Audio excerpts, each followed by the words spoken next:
Hindi pa man umaamin sina Kim Chiu at Paolo Avellino, ay panay na ang pagpo-post nila ng larawan ng isa't isa sa kanilang social media.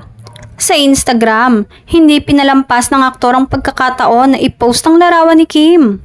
Dahil dito, marami sa kanilang mga tagahanga ang kinilig at natuwa. Kamakailan ay pinagdiwang ng aktres ang kaarawan nito sa Asap Natin To, kung saan nagpasalamat ito sa mga fans, lalo na sa Kim Pao fans, sa patuloy na pagsuporta sa kanya at sa tambalan nila ni Paolo Avellino.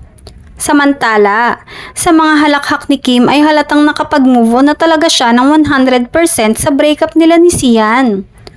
Kung makahalakhak siya nang i-announce ang The Becky Group nila ni Darren Espanto at Bella Padilla, parang hindi dumaan sa breakup. Pati yung road trip nilang tatlo, lutang na lutang ang halakhak niya na sinabayan lang ni Bella.